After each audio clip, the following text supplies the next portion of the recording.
Hitler ने management की दुनिया में ऐसे नियम बनाए जिसमें ह्यूमन बीइंग का महत्व नहीं था।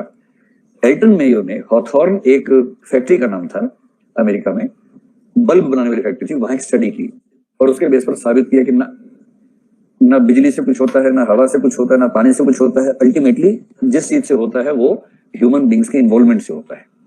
तो मैं आपको अनुमान से बता रहा हूँ क्या स्टडी की। जैसे मान लीजिए, कल्पना कीजिए कि वहां 7 बल्ब थे एक कमरे में। लाइट की बात कर रहे हैं, कितने लाइट थी? लाइट थोड़ी सी कम थी। जो टेलर था उसका मानना था कि लाइट पर्याप्त होगी, सुविधाएं पर्याप्त होगी, मैकेनाइज्ड प्रोसेस होगा तो प्रोडक्टिविटी बढ़ेगी।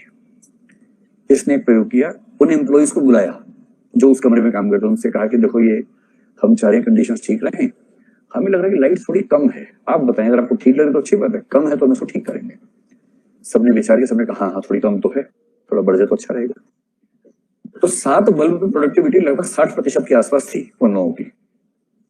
एक बल्ब बढ़ा दिया, 8 बल्ब हो गए, प्रोडक्टिविटी बढ़ के 70% के आसपास आ गई। मैं फिर कह रहा हूँ ये फिगर्स काल्पनिक हैं, लेकिन फिगर्स ऐसी ही हैं, इसलिए भी अनुपात वही है फिगर्स का। तो बल्ब बढ़ा, प्रोडक्टिविटी बढ़ गई। फिर इसने फिर से मीटिंग के सबसे पूछा कि यार हमें लग रहा है कि अभी भी लाइट थोड़ी सी कम है, यार आपको ठीक लग रही है? जैसा आपको ठीक लगे। सबने विचार किया, सबने कहा हाँ सर थोड़ी और कम लग रही है, थोड़ी और बढ़ जाए ना और अच्छा हो जाएगा। ठीक है बढ़ा लो। बल्ब बढ़ा दिया, 9 कर दिए, प्रोडक्टिविटी 80% हो गई, बढ़ गई प्रोडक्टिविटी। इससे कुछ लोग कहने लगे लाइट बढ़ने से प्रोडक्टिविटी बढ़ जाती है। मेयो ने करना, अभी तो खेल आधा ही हुआ है, इंटरवल हुआ अभी तो, उसके बाद तो बचा ही है। कुछ दिन बाद उसने एक बल्ब खराब करवा दिया, लेकिन लोगों से बात करता रहा और सब ठीक चल रहा है, कोई दिक्कत तो नहीं, सब बढ़िया, कोई दिक्कत हो तो बताना यार, मिलके काम करेंगे। और बल्ब खराब कर दिया। लोगों को पता भी नहीं चला बल्ब खराब हो गया और प्रोडक्टिविटी बढ़ के 85% हो गई। सबसे बात करता रहा, एक और बल्ब खराब कर दिया, प्रोडक्टिविटी 90% हो गई। और बाद में एक और खराब कर दिया, यानी शुरू में 7 थे, अंत में 6 रह गए और 6 बल्ब पे प्रोडक्टिविटी 95% आ गई।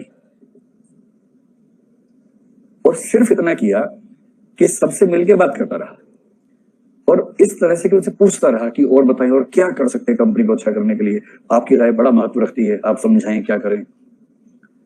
और उन एम्प्लॉइज को पता भी नहीं चला कि बल्ब 9 के 6 हो गए। 7 बल्ब पे प्रोडक्टिविटी 60 आ रही थी, 6 पे 95% हो गई। मतलब इस एक्सपेरिमेंट से कई निष्कर्ष निकाले गए थे। एक्सपेरिमेंट इतना ही नहीं, बहुत सारी और भी चीजें थी, पर इस एक्सपेरिमेंट से बहुत रोचक निष्कर्ष निकला कि अगर कर्मचारी को यह भरोसा हो कि मैनेजमेंट उसकी बात सुनती है, मैनेजमेंट उसकी बात को महत्व देती है, उसकी राय का महत्व है, तो बहुत सारी अन्य चीजें, भौतिक सुविधाएं, वेतन तक मैटर नहीं करता है। कोई व्यक्ति अपना कम वेतन एक्सेप्ट कर लेगा, बस उसे यह भरोसा हो कि उसकी बात का महत्व है, उसका सम्मान है संगठन में। इसको बोलते हैं ह्यूमन अप्रोच इन मैनेजमेंट। और यदि आप चाहते हैं कि कुछ नए नियम बनाने हैं, जब भी आप नए नियम बनाएंगे कर्मचारी को लगता है कि मेरे खिलाफ हो रहा है सब कुछ, तो जितना सहभागिता के साथ बनाएंगे उतना बढ़िया। और मैनेजमेंट का बड़ा अच्छा लेसन है, कल को आपके सामने कभी संकट आए ना, तो मैंने तो इसका प्रयोग सीखा कुछ दिन पहले और बड़ा अच्छा प्रयोग हो जाता है इसका। जब भी 3, 4, 5 लोग आए समस्या लेकर, प्यार से सुनिए, फिर उनको बोलो कि समाधान आप जो चाहेंगे मैं कर दूंगा, आप सारे बैठिए आपस में, इसका समाधान निकाल के लिख के ले आइए मेरे पास।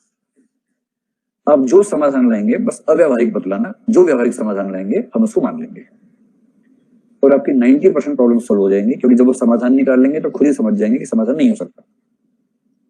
अगर आप कहेंगे समाधान नहीं हो सकता तो नाराज हो जाएंगे।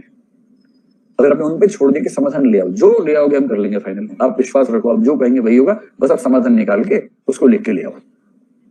10 में से 9 मामलों में वो उसके बाद आएंगे नहीं, और आएंगे तो बोलेंगे कि सर ठीक चल रहा है, कोई दिक्कत नहीं है, मतलब ठीक है, मैनेज हो रहा है अभी आराम से। क्योंकि उंगली उठाना सबसे आसान काम है, समाधान निकालना सबसे मुश्किल काम है।